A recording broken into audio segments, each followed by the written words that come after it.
Hey everybody, today with Basic 101 MD, we're doing lateral raises for shoulders.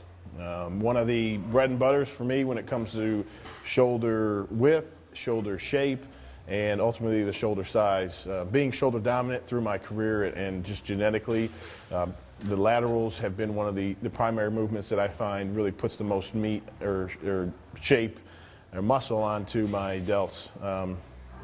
When it comes to delts, I find, you have all the different heads of your deltoid, but the lateral raises ultimately is what the body, the part of the muscle that really stands out when you're on stage or wearing a t-shirt, whether it's, the t-shirt Olympia or the Mr. Olympia. You're going to have, ultimately, that's what's going to look the best when you're standing there, bring out the most width, just bring the most dominant package to the stage, or just look the best in a tank top or t-shirt.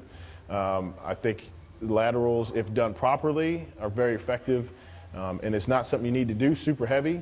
And I've always been pretty strong, so there's times where I could do real heavy laterals where I could go up to 50, 60, 70, 80 pounds in laterals.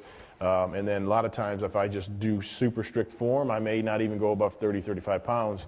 And I know women that can do that too. So again, it's one of those movements, leaving your ego at the door and just focusing on good form to really, to feel that the best way to target that muscle and build it.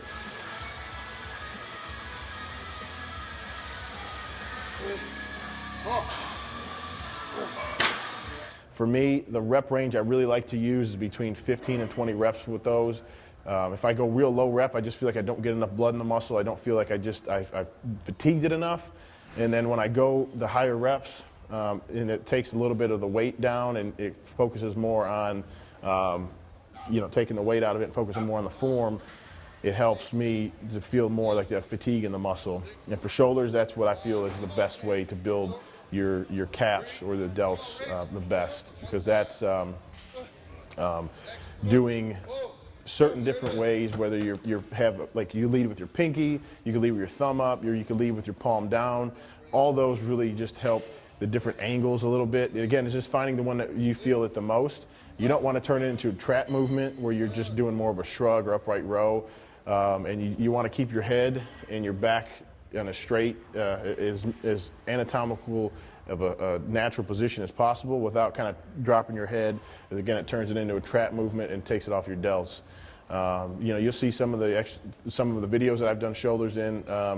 I have pretty decent form with it, so make sure you check out those videos, and we got some example here on we're doing right now. But that's the best way that I could say builds your delts the best.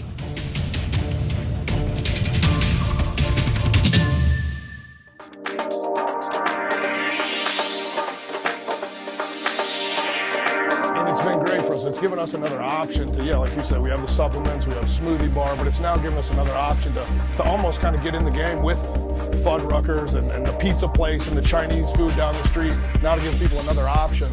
They can come in at lunch, get a healthy option for lunch. And yeah, to be able to come in and say, hey, I took a healthy lasagna home, ate it. Yeah, people are very interested, and then they go to their website and check out the icon.